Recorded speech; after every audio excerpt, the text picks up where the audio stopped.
Agora, ao vivíssimo, nós recebemos o presidente do IPERN, o doutor Nereu Linhares, ele que vai falar sobre muitas informações relacionadas à aposentadoria, à previdência social, a recadastramentos, prova de vida, entre outras informações. Doutor Nereu, seja muito bem-vindo, bom dia. Bom dia, Aline, é um prazer, mais do que um prazer, é um orgulho estar aqui falando contigo, com seus ouvintes coisa também. Boa. Muito bem, seja bem-vindo sempre.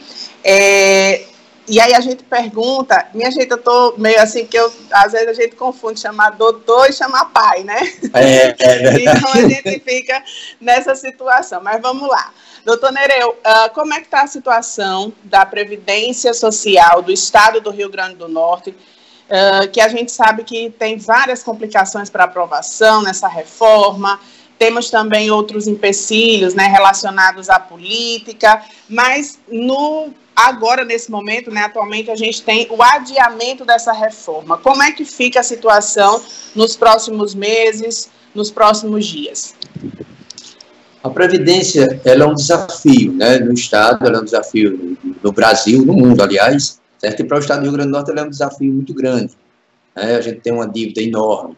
Nesse momento, está tendo um desafio maior, que é o desafio da aprovação da reforma. Essa reforma, ela adequa a legislação do Estado à legislação federal, que já existe na realidade e o Estado não tem como fugir disso. Então, no momento, o grande enfrentamento é para essa aprovação, que não está dependendo, frise-se bem, da governadora. A governadora já fez a parte dela, a governadora mandou preparar o projeto, negociou bastante, dialogou bastante com as categorias, dialogou do mês de novembro de 2019 até o mês de fevereiro, quando mandou para a Assembleia o projeto. As categorias participaram efetivamente, algumas se retiraram da negociação, no meio da negociação, mas isso é a estratégia de cada sindicato, eu não quero entrar nesse mérito, mas muitos outros sindicatos permaneceram, e esse projeto ele é fruto dessa negociação, certo? Ele não é um projeto mandado pelo governo, ele é objeto dessa negociação com os sindicatos e foi remetido para a Assembleia. Infelizmente, chegando na Assembleia, travou-se uma contenda que eu reputo ser exclusivamente política, nada mais, até mesmo porque nenhum deputado, mesmo esses que estão obstruindo, estão dificultando, são contra que o projeto seja discutido agora, nenhum deles é contra o projeto, o mérito em si, certo? Apenas falo numa questão de discussão presencial, que teria que ser presencial, mas a gente sabe que a Assembleia vem votando matérias de muita importância também, de forma remota, e isso não tem sido nenhum problema. Então, acredito que isso é estritamente político. De qualquer maneira, a pergunta que você me fez sobre a questão do prazo, é bom a gente lembrar que havia um prazo para que os estados aprovassem suas reformas, que era 31 de julho, certo? Esse prazo estava numa portaria da Secretaria de Previdência, vinculada ao Ministério da Economia, que é a portaria 1348, ela é de dezembro de 2019, e ela estabelecia o prazo de até 31 de julho. No dia 29 de julho, essa mesma secretaria expediu a nova portaria, que é a 18084, certo? Prorrogando esse prazo até 30 de setembro.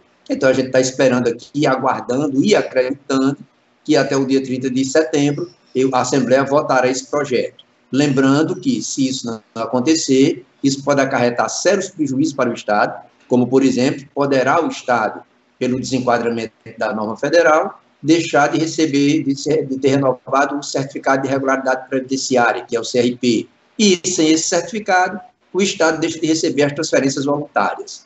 Para o servidor, é bom lembrar que, se esse prazo for vencido, sem a matéria ser aprovada, o servidor ele poderá ter que amargar uma alíquota linear de 14% para todos os servidores, independentemente do salário que ganhar. Então, isso é muito ruim, porque na proposta do governo, ela está lá apresentando uma alíquota progressiva, de forma que quem ganha menos vai pagar menos, certo? Ficando as maiores contribuições para quem ganha mais. Se isso acontecer, né, que esperamos que não aconteça, ninguém, absolutamente ninguém, vai poder responsabilizar a governadora, porque ela cumpriu todas as etapas. E aí eu pergunto também a questão da importância de estar falando sobre isso nas mídias, né, esclarecendo a população e, em especial, fazendo com que a população busque mais informações a respeito dessa reforma, de como é que ela está tramitando e como é que ela estava sendo feita, recebendo aí, vamos dizer assim, negociações, né, com sindicatos, entre outras partes. Como é que isso pode ocorrer? É muito importante discutir esse tema, Alice, Alice que apareceu aí, né? Alice que apareceu aí. É muito importante, Aline, discutir esse tema, porque existe muita desinformação, certo? Então, aquelas pessoas que são contra, né, que contestam a reforma, elas usam alguns argumentos que não são os argumentos reais, não são os argumentos verdadeiros, né? Então, usam argumentos de que a reforma ela não estaria boa, ela seria pior do que a proposta do governo federal. Isso não é verdade. Essa proposta, e aí eu conclamo ao próprio servidor baixar na internet o texto da emenda 103, que é a emenda constitucional federal, o texto da emenda do Estado, e fazer uma comparação das duas, certo? É bom a gente lembrar que na emenda federal, a idade da mulher, ela passou para 62 anos, certo? Houve um acréscimo de 5 anos para o homem e 7 para a mulher. No estado do Rio Grande do Norte, a proposta reduziu esses 2 anos, certo? Então, foi 5 para a mulher e 5 para o homem. As servidoras que trabalham como agente de segurança, delegado, escrivão, agente de polícia, agente socioeducativo, policial penal, certo? Então, esse pessoal também teve reduzido a idade, teve reduzido o tempo de contribuição, o tempo de serviço efetivamente policial, o abono de permanência, ele é mantido na proposta estadual da maneira como ele é hoje. Na proposta federal, ele só pode ser restituído até um salário mínimo. A questão do cálculo, a forma de cálculo de aposentadoria também é bastante diferenciada. Houve uma mitigação com relação à reforma federal. O cálculo de pensão e as regras de pensão também foram reduzidos os impactos com relação à reforma federal. Apenas a questão da alíquota, que é o que se discute, se você vê qualquer pessoa, qualquer desses deputados que estão emperrando, qualquer entidade que esteja batendo contra a reforma, ela só fala na questão da alíquota. E esse projeto ele não é só alíquota. Ele tem, no mínimo, mais 8 itens que seriam mais vantajosos do que da reforma federal. Então, mesmo na alíquota, é bom que a gente lembre que foi fruto de negociação, repita-se, certo? O único estado do Brasil que negociou com os servidores, o estado do Rio Grande do Norte, e essa alíquota ela ficou escalonada entre 12% e 16%, certo? Então, é muito bom que se entenda isso. E o próprio servidor, ele pode baixar essas duas normas e ele mesmo comparar. Outra coisa muito importante também que o senhor vem divulgando, né, e colocando mesmo para as pessoas questionarem, é essa questão de ter que ter a reforma. Né? É necessário que a reforma aconteça, independente do tempo, nesse momento, que ela vai acontecer de uma forma ou de outra.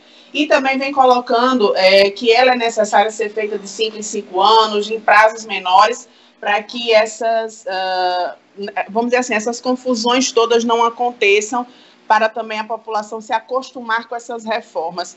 Como é que isso vai poder acontecer, doutor Nereu? Porque é muito complicado quando mexe no bolso da gente, né?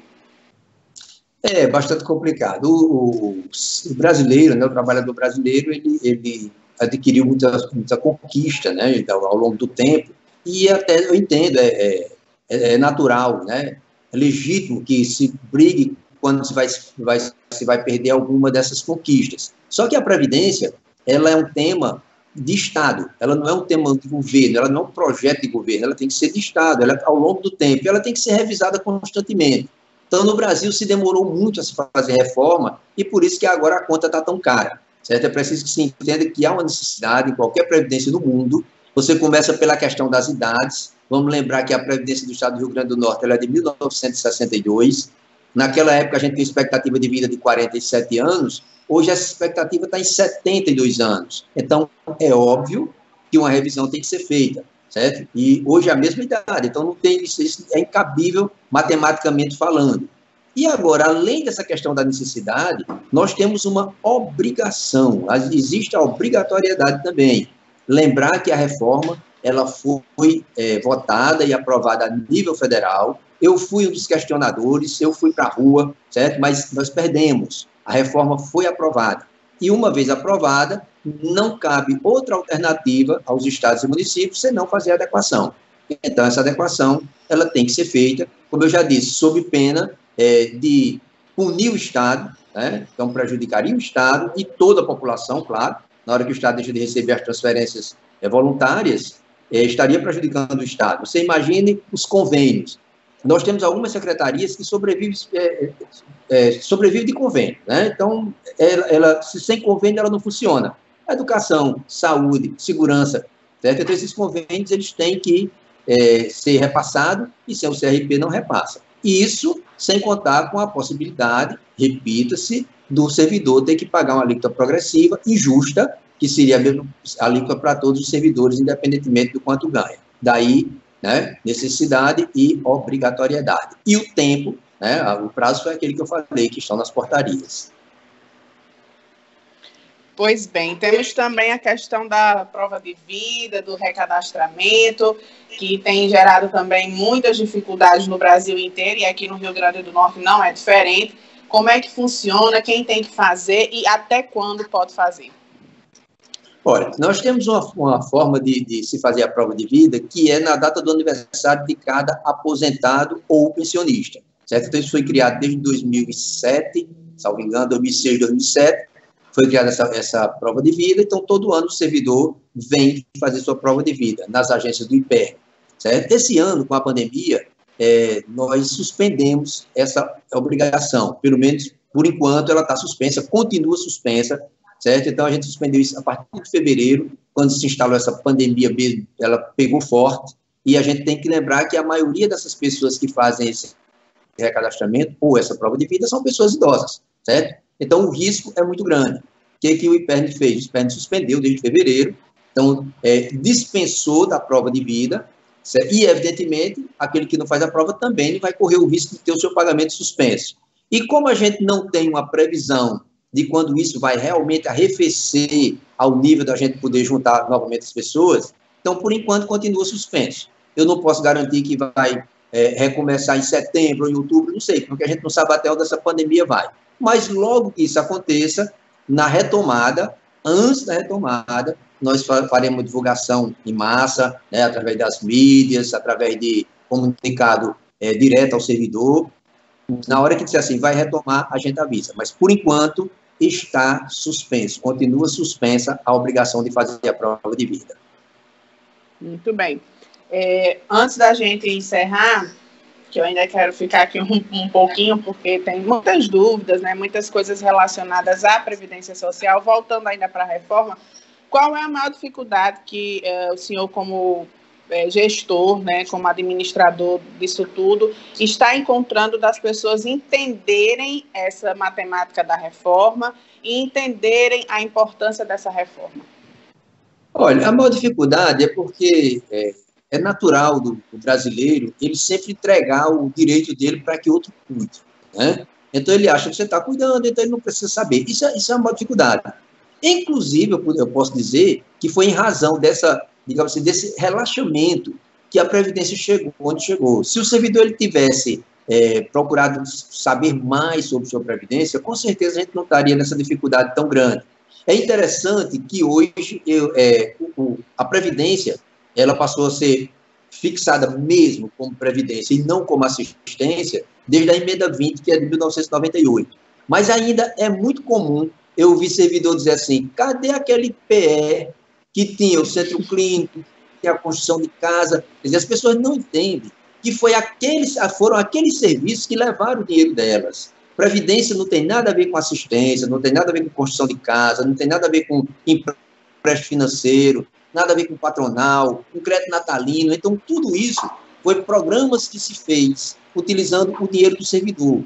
Então, o servidor ele recebia, por exemplo, o crédito natalino, né? Quem tem o cabelo branco sabe de que é que eu estou falando, e ele achava que era uma grande vantagem. Não, não era. Era o governo fazendo graça com o dinheiro do próprio servidor. Então, ele tirava o dinheiro que aqui estava e devia estar guardado, rendendo para hoje esse servidor está recebendo, e ele fazia essa graça com o servidor.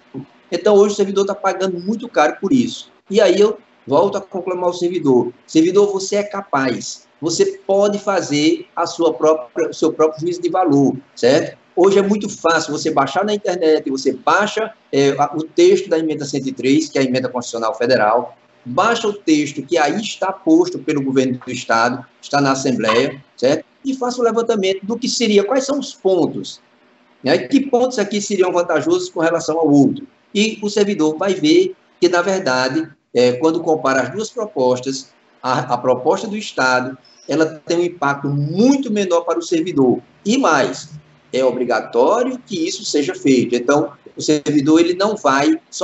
Essa história desses prazos, de elastic seu prazo, que só aumenta a agonia. Mas mais cedo ou mais tarde essa conta vem, e quanto mais demorar, mais cara ela fica. É bom que o servidor se conscientize disso. Pois é, e essa questão de encarecer ainda mais é que é onde o bicho pega, como a gente diz popularmente. Tem mais algum informe, mais alguma orientação que o senhor queira repassar, em especial para os servidores do Estado do Rio Grande do Norte? Olha, o servidor, ele tem que fiscalizar cada vez mais sua previdência, certo? Eu estou aqui na gestão, estou agora na gestão, mas eu sou servidor público, igual a todos os outros que aí estão, certo? Eu tenho 38 anos nessa casa, certo?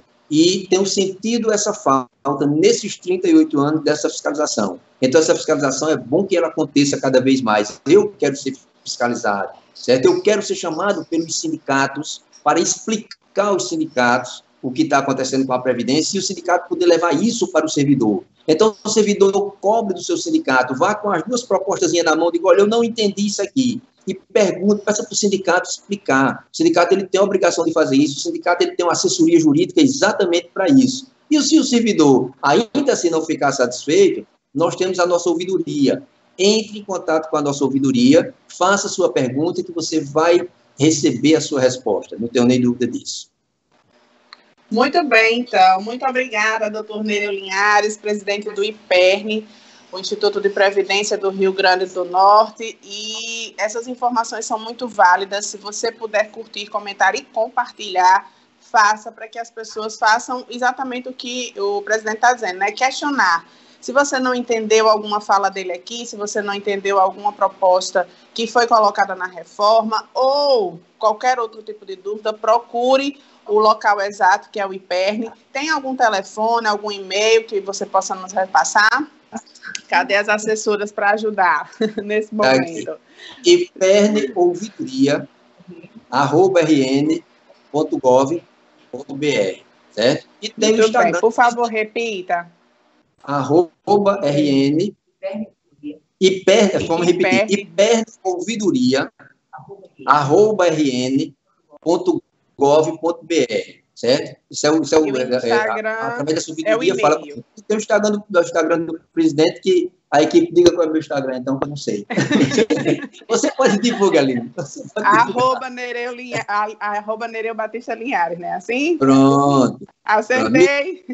Acertou. Me cobre lá no Instagram que a gente responde também, tá bom? Muito bem. Pois muito obrigada, doutor Nereu Linhares, que também é meu pai. Eu fico muito agradecida de ter esse espaço na agenda dele, não só para mim como profissional, mas para levar para você, telespectador.